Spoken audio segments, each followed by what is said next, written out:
Hello, everybody. Welcome to the Section 214 of BC Lions podcast. I'm your host, Ascent, and I'm here just with JS today. Unfortunately, Hammer had to go to a function at UBC, like a dinner with his family at UBC, so he can't be with us for today's recording. We were supposed to record an episode immediately after the Calgary game, but unfortunately I had some audio issues, like my Bluetooth functionality disappeared on my computer strangely. So I had to get an external, Bluetooth dongle just to for me to be able to get my audio working again in my hearing aids, right? Because that's what I use for listening and things, right? That is So very unfortunate. Just the technology bug finally hit you.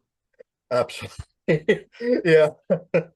Again, and I said that in the group chat. Like I've been flexing with my my great Wi-Fi, my unproblematic computer, and my working webcam, but finally, uh, computer issues is happening to me now. But it's the most important thing to fix, right? For me to be able to hear you guys. So Well, I'm glad that we got that all sorted, and then I was working yesterday, so we moved it to today. Yeah, a nice yep, little Monday evening before the rest of the work week starts. I got a 12-hour day of class tomorrow, so today's a good day to do a recording at about 8 o'clock on Monday, so it's a nice time for that.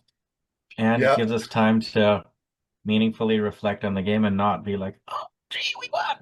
We can be a little more measured after, 48 hours-ish after the game.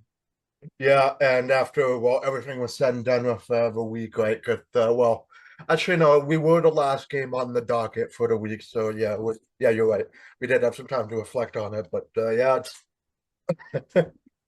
yeah. Before we get into the game that was, there was also another two more things that I want to talk about before we get to that. One thing is that because the Lions, with by beating Calgary uh, Saturday, they clinch a playoff spot. And I've been talking about this for a couple times in past episodes, but I'm thinking that I want to announce that I will be doing a live stream of the Western semifinal, however that happens. Or the Eastern. uh, Could still be the Eastern at this point. so look forward to that. That will That's be fun. I'm nervous for that because the last playoff game that Lions had, I don't remember. I think it was against Saskatchewan. Was it in the yes, West Semi last year? I don't it even remember. was. It's clearly very forgettable because they lost. They So lost badly. yeah, that tends to happen. The Lions either win playoff games in a close game or they get blown out. Or they lose and get blown out. So like that'll probably keep happening. So anyway, that's exciting. Hopefully it's a home game. So hopefully Yeah, respectfully, hopefully it's a home game and there you go. you If it's can a home game, attend one, right? if it's a home game, I will not be watching the live stream. Yeah, so that's gonna Let's be hope for that. Let's hope I cannot watch. yeah, because really, like again, like the worst case scenario for us would be just Winnipeg hosting the West Semi, right? Because it can still happen, but yeah, we'll get into all that in a bit. But yeah, it's just live stream. No matter what the matchup will be for the Lions, that'll happen late October. So look forward to that. And of course, the second thing is for a bye week episode because we're recording this later than what I thought we would be doing. We're just gonna truncate our bye week episode a little bit. I was intending to put out the form for fan interviews again, but unfortunately, we're gonna have to save that for next year. So yeah, it's just gonna be us recapping the Blue Bombers Elks game next week. I chose that because I felt like that was the most important one for us to be watching, right? Because we do have the upper hand on Calgary in terms of playoff positioning now, right? So pretty high chance we're going to finish either second or third in the West, right? Um. Yeah, So basically. we control our own destiny versus Calgary because Calgary's played one fewer game, but we have the tiebreaker, so that one game doesn't matter. Winnipeg, Mhm. we don't control our destiny until Winnipeg loses one more game because they have the tiebreaker over BC. So we need Yeah, Winnipeg to lose against either Edmonton, Saskatchewan, or Montreal.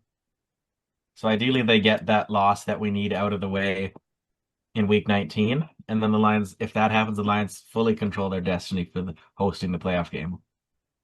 yeah, and of Long course we're story not short, gonna go Elks.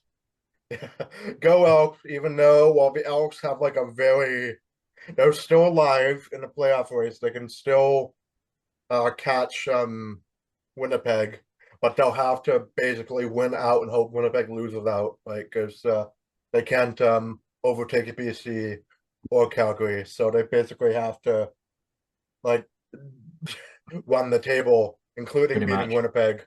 Right? And hope Uh, Winnipeg loses all of their remaining games. But their last chance is on Saturday, so they'll be pushing hard. So we hope they win for our purposes. Anyway, yeah. enough about that.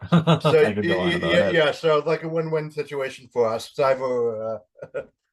Edmonton is so defeated that our game against them is going to be, well, we should be able to win that, or we could have Winnipeg lose and we can solidify second place in the division, but we might get like a more motivated Elks team to.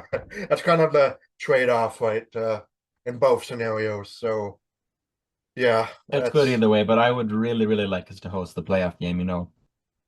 I haven't been Mhm. to any games this year, so that would be nice if I would have a chance to go to one before the season is done.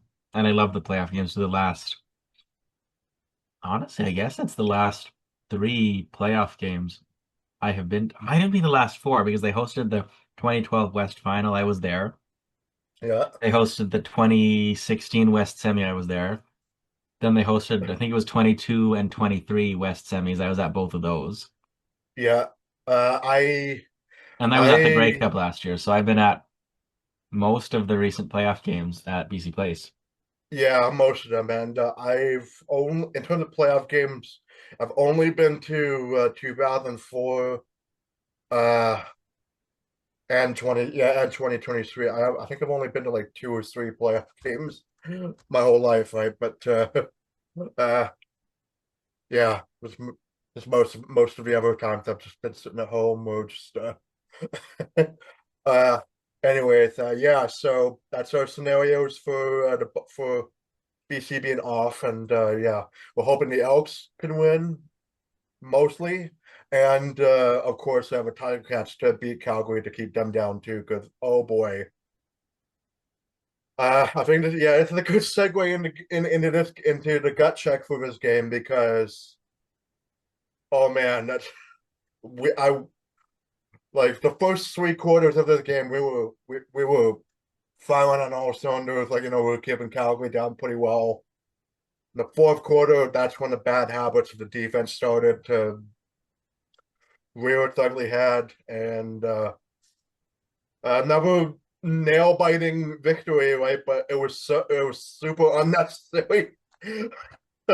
They really So, want to love toying with they our love mental aging health us. and blood pressure They love because aging us considerably. Yeah, I did not watch the entire game, but the part that I watched, it went from, oh, they're leading easily. You're gonna have another amazing one, feeling good about, yet another blowout win. And then they aged me 10 years at the end. But they did come through. They bent, but they didn't break. And that's what matters at the end of the day. yeah, So we can maybe give them a bit of a pass on the near collapse. yeah. It's two straight games now. They've nearly collapsed, right? But yeah, I guess this is kind of like this is an amazing turnaround in terms of because the Lions of the summer would have collapsed completely, right? Just I think this is this is a team now that when they're on the verge of losing the game, they're like, okay, we got to lock it down right now, right? And uh, And you said in the last episode it kind of builds character in It terms does, of yeah, and I yeah. believe that still, gonna sound corny, but another good experience winning one of those, quote unquote, this was hockey, you would say 1 goal games, right? You got to just handle the tough bits when it gets tricky, still pull through, and they did. So there you go. Yeah, yeah, boy. I mean, I'm glad we came out with a win because it would have didn't waste like another amazing Nathan Walker game. He's got over 400 yards in this one, right? So it's uh He's just been like astounding since he's come back, I was skeptical at first, but very, very impressed with how he has played. I still have my reservations about how he went to the NFL and everything, but his on-field performance has shown that he deserves to be a superstar in this league. And you know, we in Vancouver have a lot of superstars on our various teams, so I am very happy with him. yeah, We're in a bit of an embarrassment of riches right now. yeah, and not only that, I mean, he also pretty much silenced all the Lions fans who were really salty about the way Vernon Adams was treated and left the team. I mean, right? And they were also figured out Work's not the guy. It's got to be Adams, right? But uh, I mean, Adams has Yeah, in the past he has had like amazing starts to a season, and then it kind of just slows down once the leaves turn red, right? Pretty much.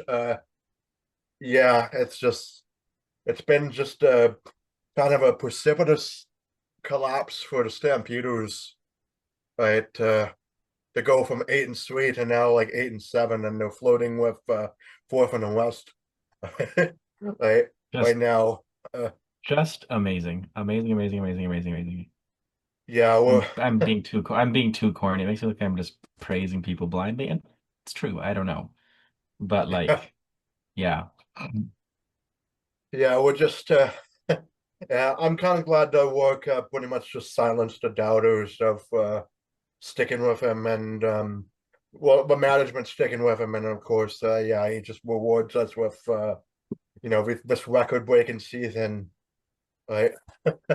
Uh, so yeah, so that with that out of the way, I'm going to go into the statistics of this game, and yeah, I'll just do BC stats because yeah, it's the happy times again. So yeah, Nathan Rourke, as I mentioned, he went 25 for 32 for 414 yards and 4 touchdowns and 2 interceptions.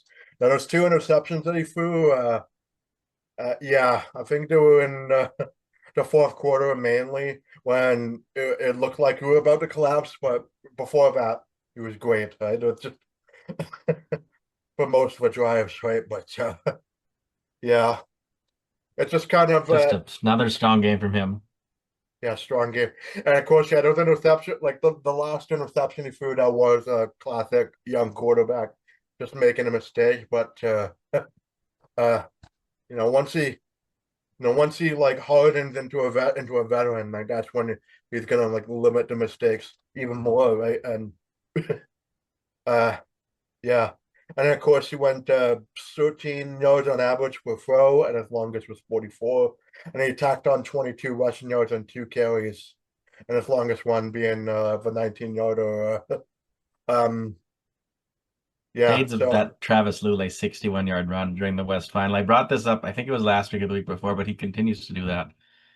Haven't felt this good about a quarterback since Travis Lulay, back when I was in elementary school, which is a long yeah, time for the Lions. being a dual threat quarterback is like thrilling to watch, right?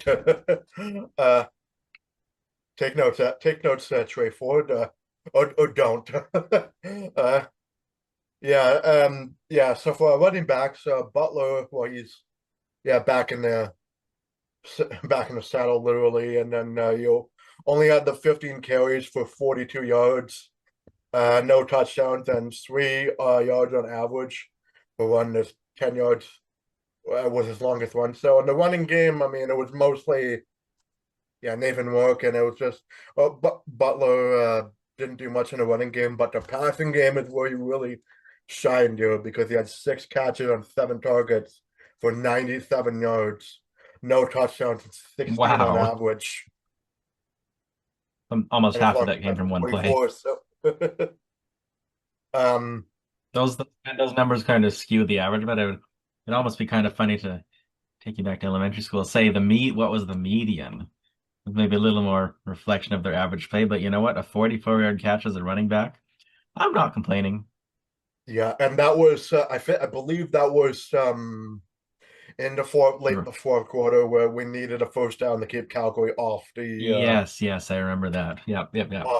it was a second down conversion, yeah. So that was the one that we needed and got it. And of course Horvath, he had 2 carries for 42 yards and 1 touchdown, and that 33-yard run was longest. I think he's become a stem skiller really now. He's had these long touchdown runs, right? The one that gave us the 50 burger at the last Calgary game, and then the other one being basically the game icer, right? That we also needed.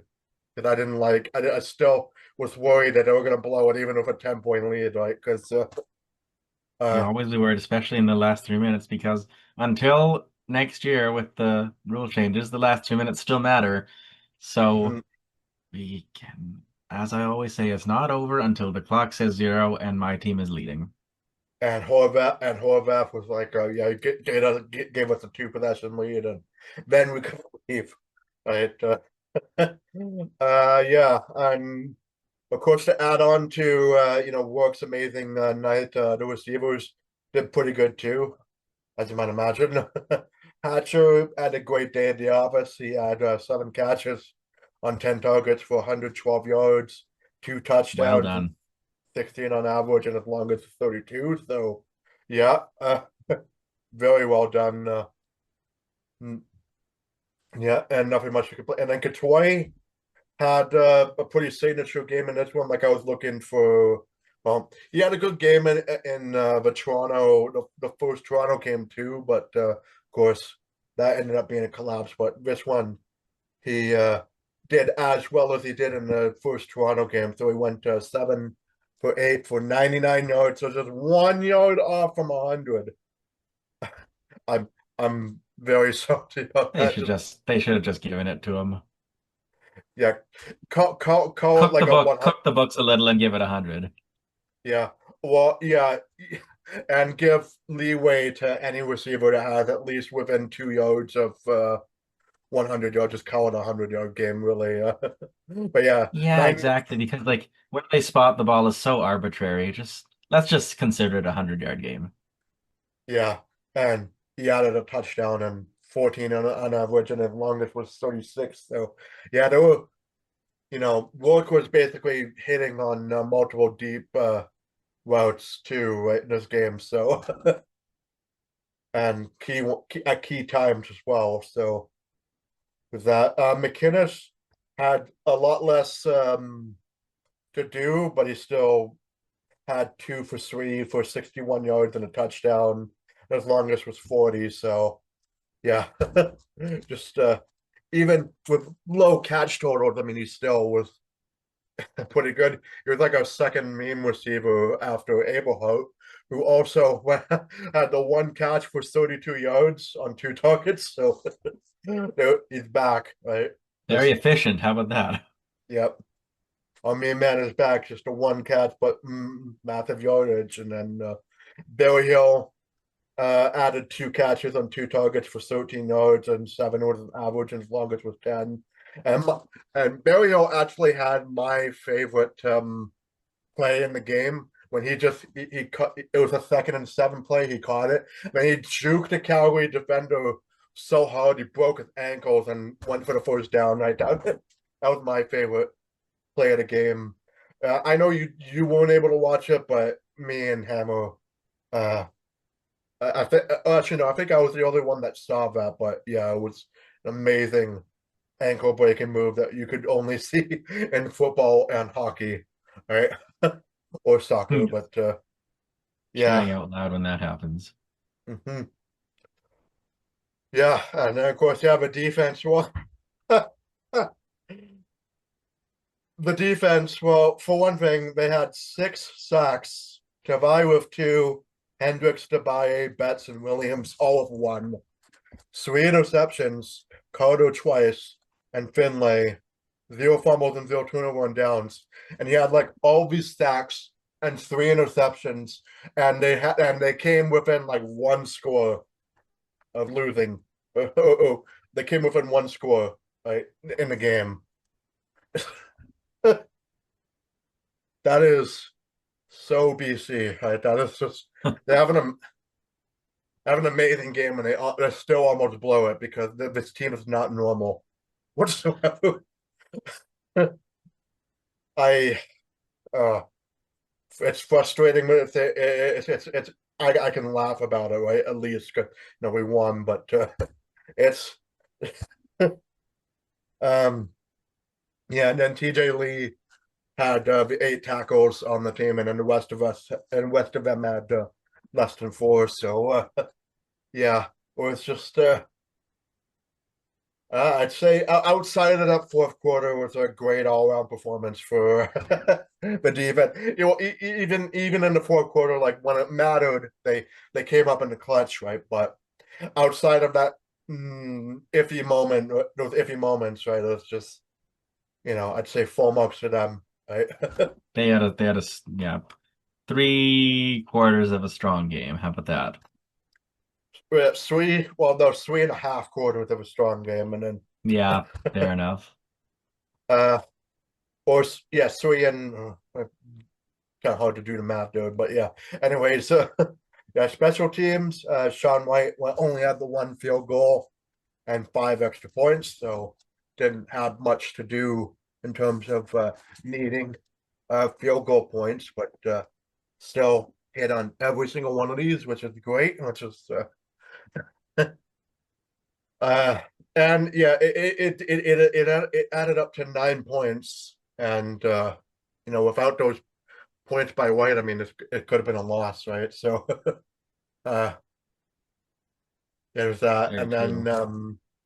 Meyer punter, he only had the 5 punts, and he averaged 47 yards, and as long as it was 54, so uh you know that's pretty good too. And then yeah, McGee, or kick returner, had the 6 return catches on special teams, 4 punt returns for only 37 yards, and 2 kickoffs for 40 yards, and he totaled like 77, and only averaged 20 per kickoff, and 9 for punt returns. So, and it's kind of like not, it's just your typical uh special teams kind of inability to, well, no, there was the 1 play he did in the fourth quarter that was also key, but everything else is just like it was kind of a dud, uh, which is what we've come to expect in most games, right? But thankfully, our offense is good enough to make up for any special teams woes, right? So that's a plus. So. Yeah, and for the Calgary stats, I guess I'll have just I'll breeze through them. I'll breeze through them quickly. I don't think there's too much we need to worry about from them, but Vernon Adams went 21 for 38 for 303 yards, so that's not great, honestly. That's barely over 50% completion.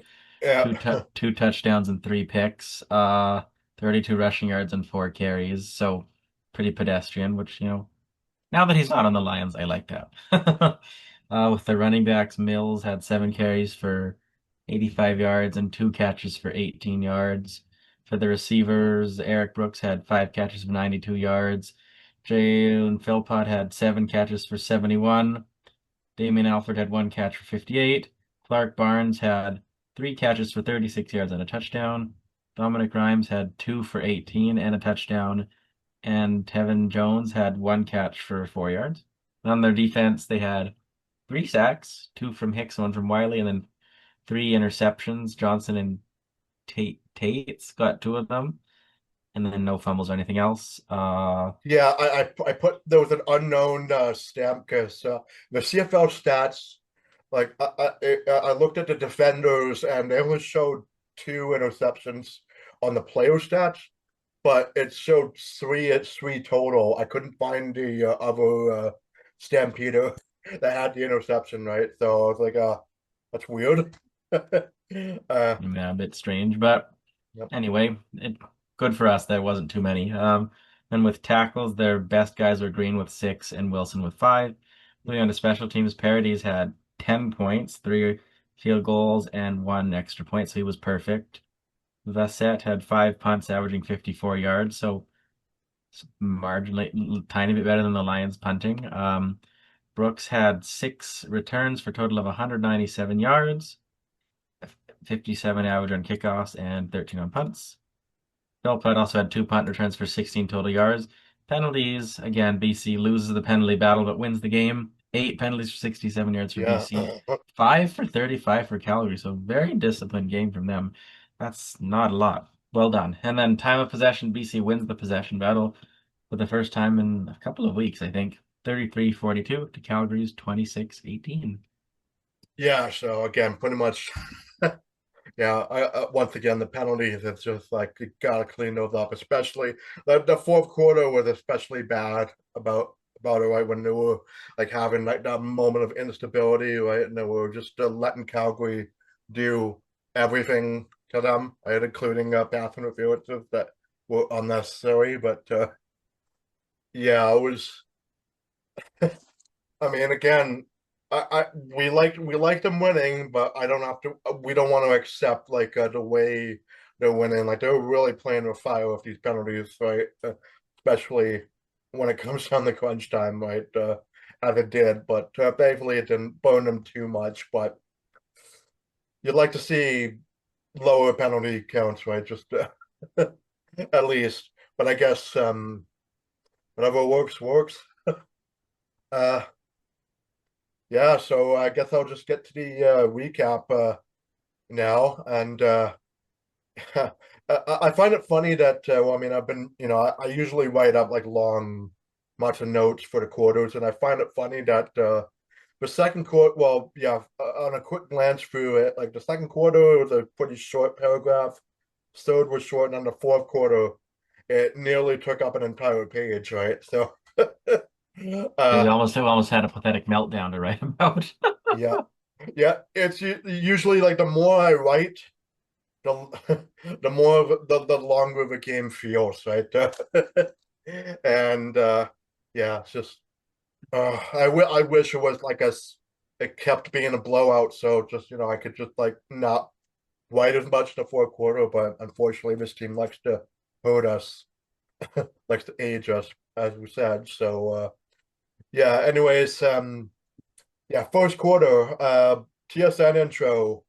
Talked up to Stampeders the majority of the time. I am noticing this, right, where I'm going like, man, they really wanted Adams' revenge narrative to be complete in It this one, seems right? like I'm not gonna spread the media's against us conspiracy, but it feels like the media is against us. Well, the media is for Nathan Rourke in terms of his raw talent, but from what he said about the world changes, I won't be surprised if they do like a heel turn on him and they really want to see him have a bad game, right? But yeah, they just wanted the Calgary revenge narrative to be complete, right? And thankfully it didn't happen. But I kept shouting at the TV screen in the fourth quarter, "Shut up, Rod! Shut up, Glenn! Stop manifesting the comeback!" Right? I was even asking guys to to repeat that in the group chat. It was just, I guess you were just focused on the game, right? I I was like, oh, stop it. Um, yeah. But anyways, yeah, they did mention that Vernon Adams' confidence had been shot a little bit of his own, and he would admit it himself because basically, yeah, the team has just been struggling in the month of September the whole time, right? And but and it obviously continues, but now Brooks returned the opening kickoff to the Calgary 34. And on Calgary's opening drive, Adams gets sacked for a loss of 8 for the 2 and out. As for the 2 and outs. And that was a really good start for the defense, right? They were like, yes. um, so yeah, McGee returned the punt to the 46. Rourke gets sacked on first down off a communication issue for a loss of 5. So it's kind of like the handoff was a little wonky, and it was just a bit of an iffy play there. Katoy only manages a sideline catch for just about 10 yards to get for their 2 and out. So, both opening drives ended up being 2 and outs. So it's kind of like, oh boy, is this going to be a defensive game here? It looked like it, especially. It didn't turn out that way. The game's always so high scoring. Yes, yeah. It's just like the floodgates. When the floodgates open for BC, they open, right? They're going. But yeah, 2 and out to start for our drive 2, and then Brooks returned to the Calgary 15. Alford caught a deep bomb from Adams on first down for about 61 yards. I put like the estimations there, but yeah, about that amount. And then Mills runs to the left side to convert for 10, but Adams fumbles out of bounds at the 21, but no line touched the ball. So it was a second down, and well, it was a second down and it turned into a stone 4, but it could have been a fumble. But BC had they been able to touch the ball first, but wasn't meant to be. So it forced Paredes to hit the 26-yard field goal to open the scoring 3-0. First time we haven't scored first, and it feels like a few games. Yeah, it was. Yeah, I mean, I was waiting for the opposing team to take the lead on us first, and happened here, but only just like a mild score, right? So it's like, okay, we're not nervous yet, but um, so yeah, and then when BC gets the ball at the 40, Butler runs up the gut for 10 on his first carry for the conversion, and then Hatcher converts on a first down pass for 15. Rourke gets sacked again despite him staying upright. So he was upright for a while, but then he got sacked eventually for a loss of 10 to get to midfield. And then Gatoy caught a screen pass that gets shut down for a loss of 1 to force the Lions to punt again. Right, so it's kind of like first 2 drives, no points. That's kind of, the nervousness is a little bit grown a little bit at that point, but thankfully, Philpott only returned it to the 29. Jones is shy of the 30-yard line after a short path to go to 3rd and 2, because there was a review of the spot of the ball, and it turned out to be 3rd and 2, so just shy, right? And Dickinson didn't want to risk BC scoring points if they were going to turn over it, so they well, yeah, they also tried to force BC to go outside, but they wouldn't bite, so they basically, and they also took a procedure call anyways, so it's like, okay, they're gonna punt anyways. So yeah, so it went from they were trying to force us offside to them finally relenting and taking a penalty, right? I like that. No complaint, no complaint in there. No, the gamble failed, and we took advantage of it on our next drive because McGee returned the punt to the 32. Katoy reached out for a conversion catch on second down for 14 yards, and then Hatcher converted another second down catch over the middle for 22 yards. And then on 2nd and 5, McInnes hauls in a long touchdown pass for 40 yards. That BC take the lead late in the first 7-3. Right, so it basically, yeah, the failed gamble and getting offside, right, turned into points for us, right, this time. So, yes, the offense finally woke up, and so yeah, that's good. And Start then feeling Brooks, oh yeah, we feel good after that, you know. We fell behind, but it didn't last long, so that's good.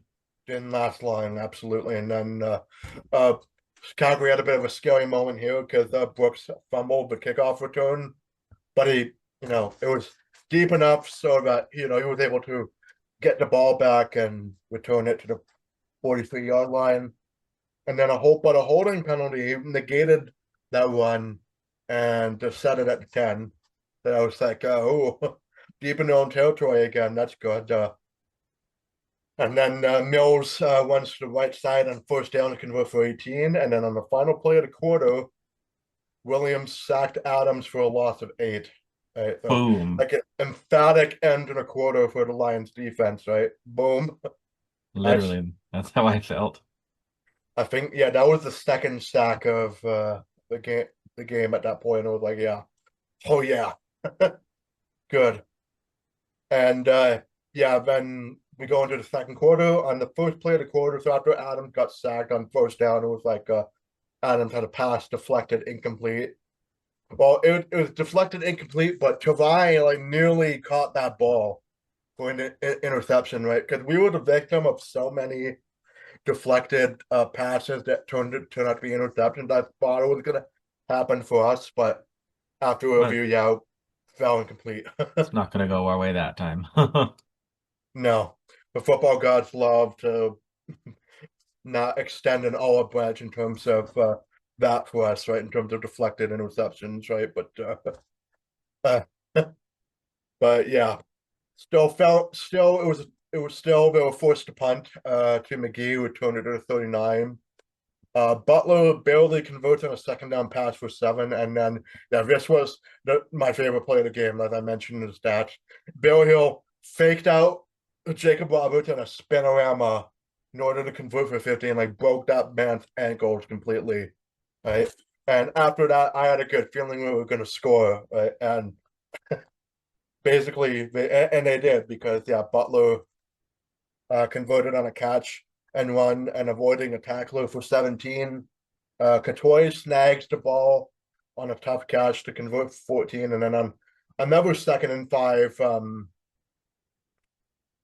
play, work throws to the left side of the end zone to Katoy, who catches it and extends the lead to 14-3. So yeah, I had a really good feeling after that juke by Belliot that we're going to score, and boom, there it is, 2-possession lead.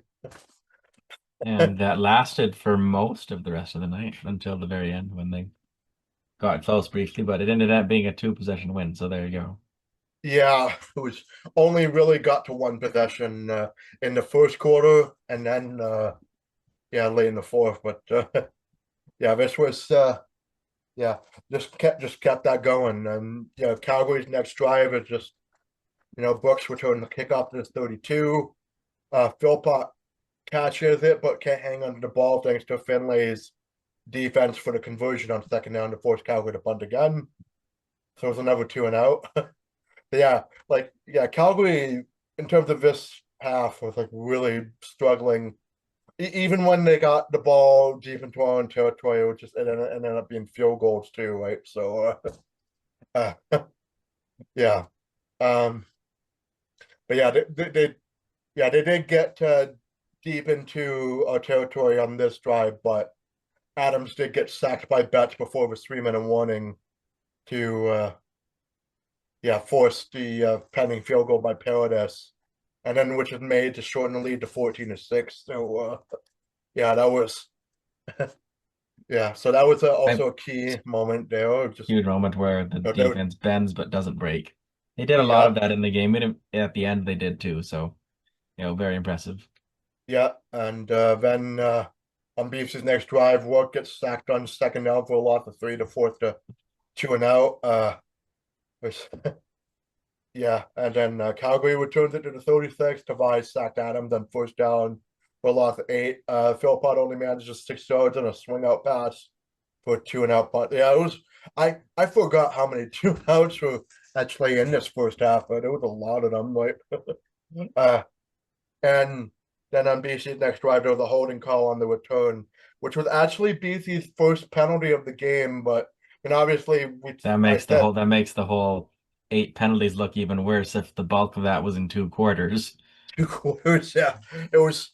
Yeah, it was just a tale of two halves, like what we're used to seeing for this team the whole season, right? But yeah, it was, it was really bizarre. They kept very disciplined in the first half, and then they just lost their minds with the dirty laundry. But um, But yeah, anyways, on BC's drive, it was that penalty forced him to go to the 15. Aberhart has his first catch on a clutch second down conversion for 30 yards. Like that was the only catch he had, so that was like a clutch second down catch there. And then Katoy converts on a catch for 16, and then Butler helps convert for another first down of short yardage after. And with 13 seconds left in the half, Hatcher catches and Hatcher caught the ball. There were two Calgary defenders that were gonna tackle him, but he basically went like in between them. It was like splitting the Red Sea, splitting the Red Sea, like what Moses did, right? So uh he just like I always love went it when a right. path just like opens up, and that just great way to end the half. Yeah, it was like once again we're up by once again we scored 21 points on Calgary in the first half, right? uh Well, in the last game, it was 21 points in the first quarter, but this was like the first half. So it's like, okay, that's even better, right? Because they have less time. And yeah, so Calgary, well, Adams did try to do like a Hail Mary attempt at the end of the first half, but it failed, right? And it was like, I wasn't worried. Lies, I was worried because, uh, yeah, so, great first half for both the offense and the defense. And then, yeah, we're going to for third quarter. I forgot to mention this before, but I'm glad I put it in the recap here because this game was honoring Solomon Elamimian. Like his number was retired to the Wall of Fame. The ring that surrounds BC Place with famous players and coaches and everything. Right, they got added to that. Right, so it's like about time. uh, you know, kind of surreal to see like a very recent player be inducted in that. Like he only retired in 2018, right? That was only Only seven 7 years. years ago. He was Yeah. one of my favorites of that generation of Lions players. I remember him and Big Hill were team 100. Hmm. 56 plus 44 equals 100. And yeah, he was great. Wasn't he on the team when they won the Grey Cup? I think he was, right? Yeah, he was. Yes, it's a rookie. Or two. Oh yeah, 2 years in the league. So yeah, Big Hill was also. I mean, he was on the Calgary team. He was in attendance, right? He was like more of a utility player, but it was nice to see him, because he did tweet about that during the game, but he was congratulating Elamimian for being inducted on the Wall of Fame, right? I thought, well, that's nice. uh, nice for a former teammate to shout a brother out, right? Uh, so yeah, I'm glad to see him up there. And of course, I also remember he had a really famous famous like it was like smack talking before halftime. Right? It was like keep walking, what's up? Right. I'm sure you guys know what I'm talking about though, right? It's just he was a good Indeed. smack talker too. So anyways, after that's all said and done, so BC gets the opening kickoff in the second half. Big E returned it to 39, but a penalty makes the Lions set the ball to 12. And then right out of the gate, McInnes hauls in a hard pass to convert on first down for 23 yards. Procedure is called on BC to force second and 15, but Rourke finds an open Katoy on the right side with like no pressure around him. Like the offensive line was like doing really good on this particular scoring drive, right? Because like there was no pressure on Rourke. He found open Katoy for 25, and then Hatcher converts as Rourke avoids a sack on first down for 25. Calgary's defense was called for too many men, which forces them to go up 10 yards and another conversion. And then Hatcher makes them pay on that penalty for catching like a 10-yard strike and also 100 plus yards receiving on the game to Well extend the done lead. to make them pay for their mistakes.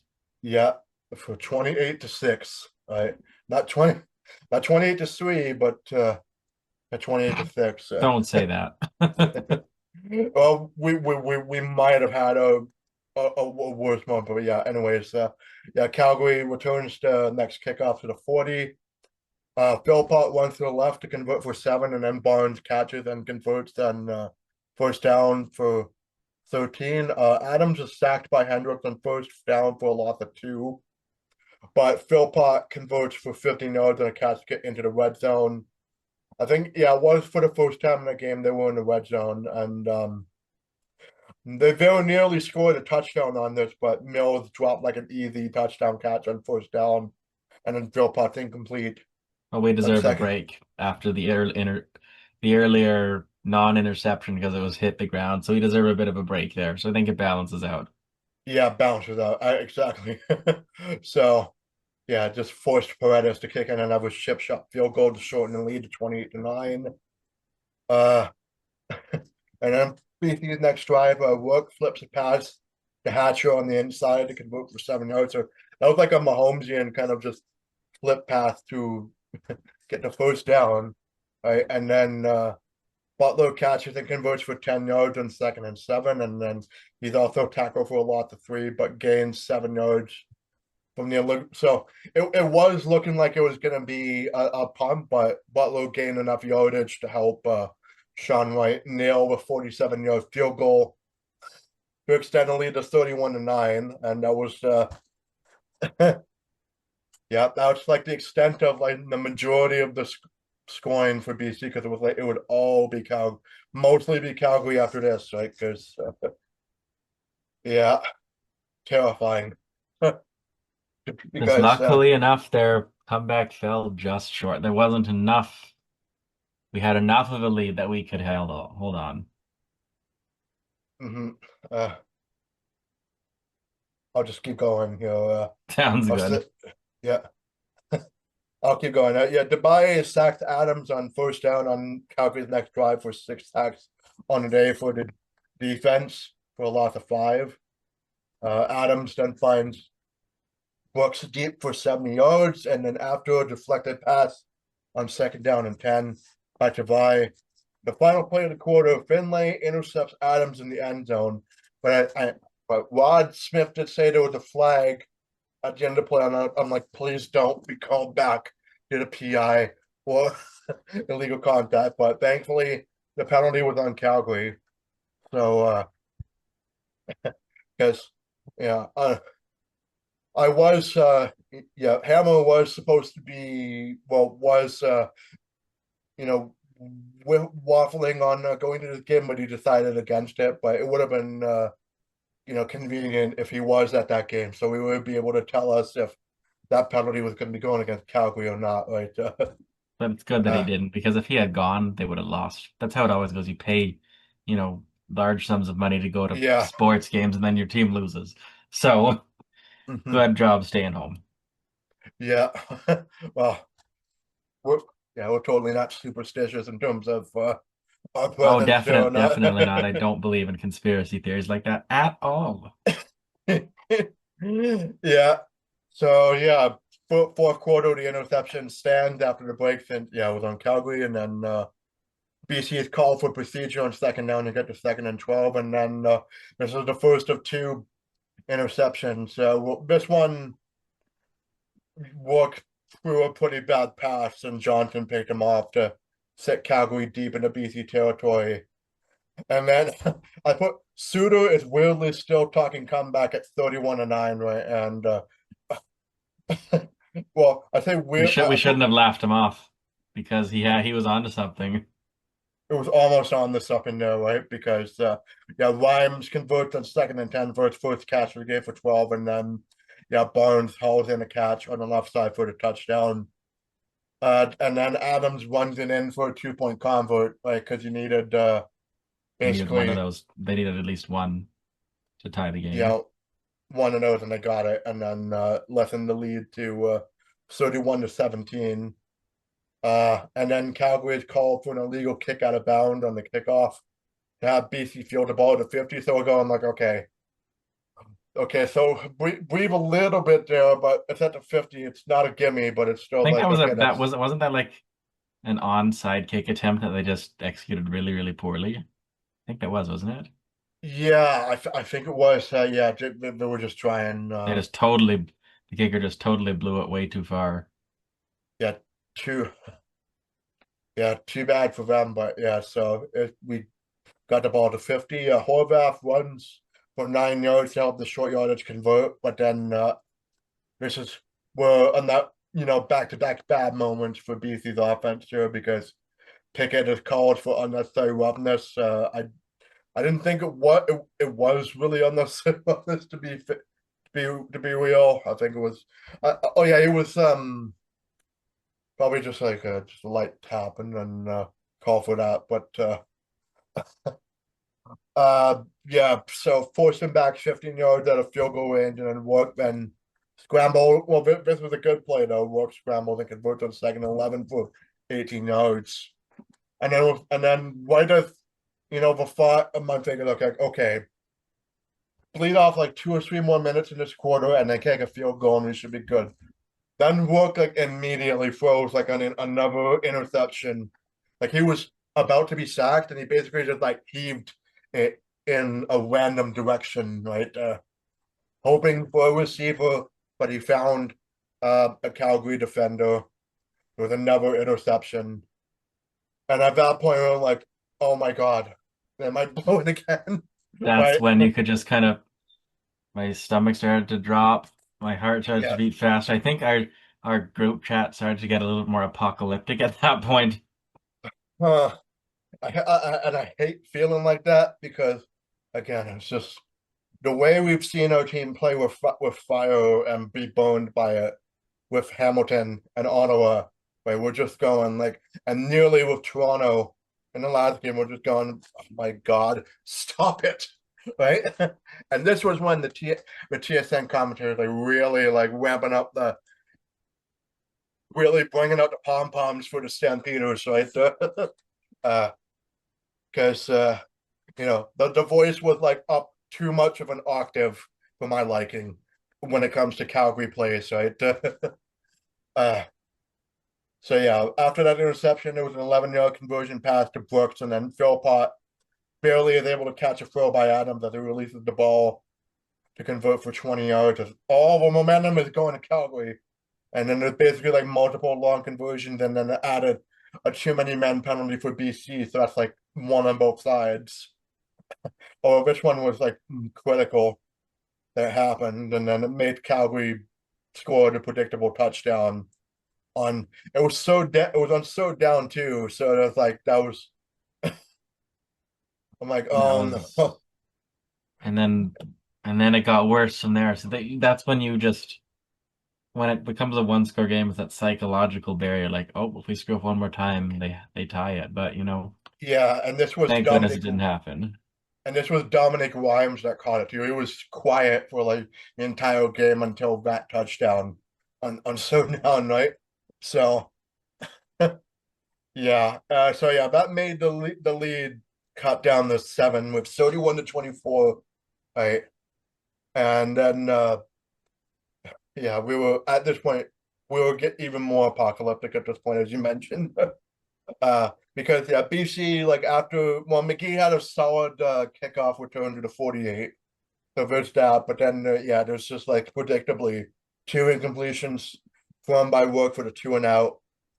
And we did have a little bit of an injury skill for Rook because he did like come off the field limping, but I think he's all right, right? Just because the last time he played with BC, well, actually the first 4 year, oh, yeah, the first like big year he had for BC, he had that that Liz Frank injury in his foot that took him out for 6 weeks, right? So we're worried about that, right?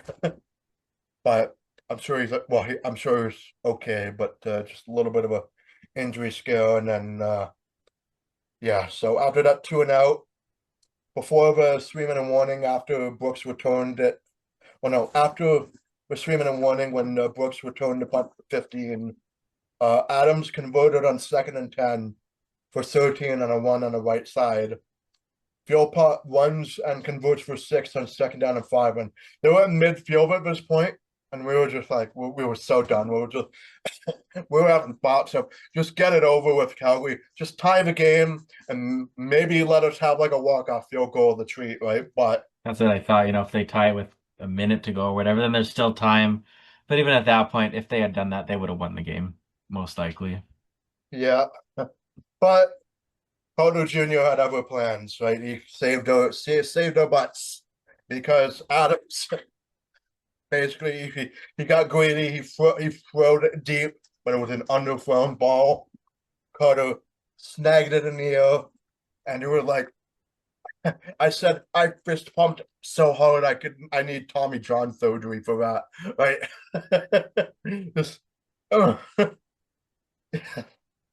yeah. So like, oh man, thank goodness bad Vernon Adams showed up in that moment, right? Just and yeah, that was like a huge boon for the offense too, because like after that interception, Butler on second and long caught and ran for 40 yards. And then Horvath with the icing on the cake, he rumbled it in for like 30 yards.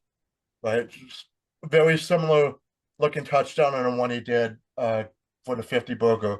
Right? Just that was just the most one of the most satisfying game icing touchdowns I've seen. Right? I think it was at that point that I officially said, "Oh yeah, we've got this." With just under a minute to go. Yeah, because garbage time Adams is picked up by Carter again. So like no garbage time points for you, man. Sorry. uh and yeah, that basically helped the Lions ice the game in victory formation. And I put as the Lions survive yet another possible bad collapse, but keep the win train rolling because they got 4 straight wins out of this. And they keep home field advantage in the playoffs a realistic possibility now. Like it went from a distant possibility to a very much 50-50 shot here, right? Depending on what else happens, right? But yeah. So they defeat the Calgary Stampeders 38-24. They get to 9-7, and they clinch a playoff spot with that too. And that also guarantees that they're not going to be finishing the season under 500 as we feared, right? Because they It's were at true. 5-7 after that Ottawa loss, and yeah, they just rattled off 4 wins, and we're guaranteed to finish at least 500, right? Even if they Even if lose they dropped the somehow. last two. But you know what? It kind of feels like we're so back. For a while it's so over, but now where I'm in the we are so back phase. Because even if they go 10-8 or something, that's still a heck of a turnaround from where they were. So can't complain. Yeah, I hope we can get to. I hope we can get to 11-7. It'd be like 6 straight wins going into the playoffs. We're just red hot, right? But that's that's for down the line. But yeah, for now, we're at 9-7, and Calgary is dropped to 8-7. So they basically dropped their 4th straight game, and then they're threatening to fall into the crossover position if Winnipeg beats Edmonton next week. Right? So yeah, and of course Calgary's also playing Hamilton too, so that's a bit of a. I don't think Hamilton has clinched. I don't think Hamilton has clinched first place in the East yet, so they do have something to play for against Calgary for this one. Um, Calgary, yeah. So like it could be anywhere. Pretty well any of these three teams could finish second, third, or fourth. Edmonton still has a slim chance in there. But for the most part, the Lions are in good shape. We just need Winnipeg to drop one of their next three, and then that means the Lions control their destiny for the hosting the division semifinals. So very good. yeah, so we're pretty much in the driver's seat. When we like when we were not in the driver's seat, but thankfully BC is timing their winning ways with Calgary, losing down the stretch, and then Winnipeg losing the occasional game or two, right? Even one they really should have lost when Straveller only had like the 3 completions, which still was crazy, right? Uh, but yeah, so I guess we're now that we're done with the recap, I'm just going to quickly review the 2 weeks that was. Uh, it was after our last game and then going into week 18. So for the week 17 games, Winnipeg like just absolutely destroyed Hamilton 40-3. Wasn't too much closeness about that one. It's just Yeah, that yeah. Calero, yeah, that Caleros, like you want to talk about, we're so back. That was a we're so back game for Winnipeg right there. Uh, Pretty much, right? Just completely destroyed them. And then yeah, Edmonton did beat Saskatchewan on a walk-off field goal the week before. And then yeah, so that was also the stay alive too. And then in the week 18, and the other week 18 results, Saskatchewan beat Ottawa 20-13 to further solidify first place in the West. We're not clinched first place in the West yet, but They've basically they will, basically right? active. Like the Lions are locked out of first, but I don't think Calgary is. Yeah, but basically one more Saskatchewan win and they'll be another loss from the teams chasing them, and yeah. uh so yeah, they got that done, and then Hamilton also beat Toronto 47-29. So the reason why BC is in the playoffs is because Toronto lost to Hamilton, right? So Hamilton, Toronto is out of the crossover talk, or just taking over Montreal in the standings, right? So man, it was like they went from Grey Cup champions to just being a 10 loss plus team, right? Which is a massive uh turnaround from them in the wrong direction, right? Just yeah, Ottawa and Toronto really had some miserable seasons, right? And yeah, now it's so yeah, that's the little bit of the review there. And then for week 19, the games that BC won't be participating in. So yeah, it'll be Winnipeg and Edmonton, Toronto and Saskatchewan, and Calgary, Hamilton, and Ottawa and Montreal.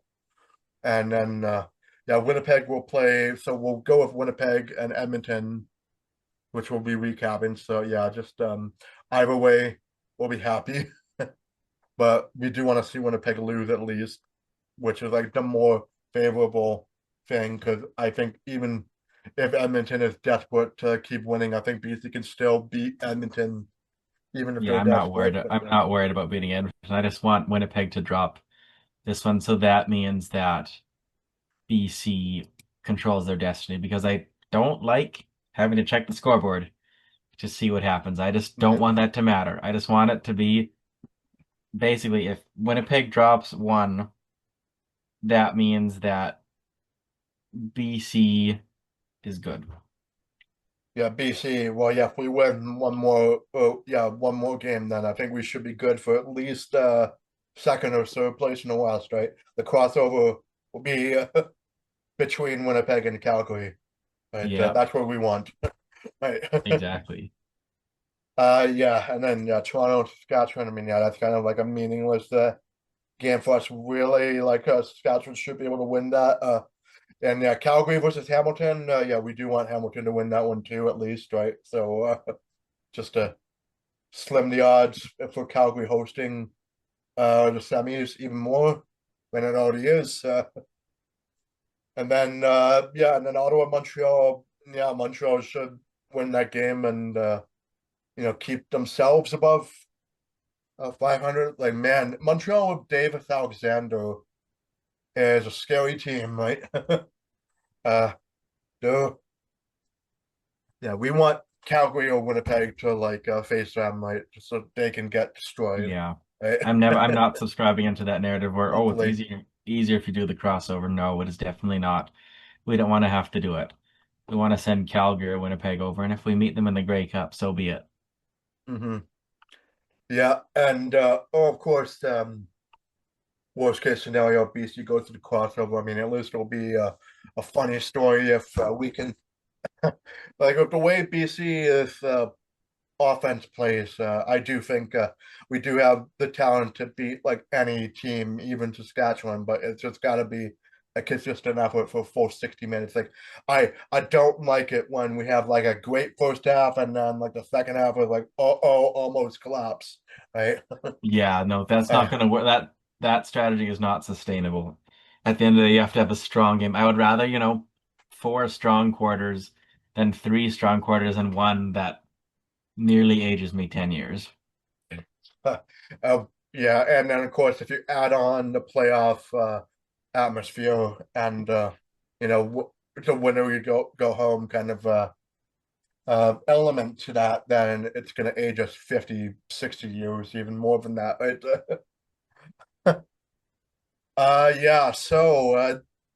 Yeah, guess for our bi-week episode,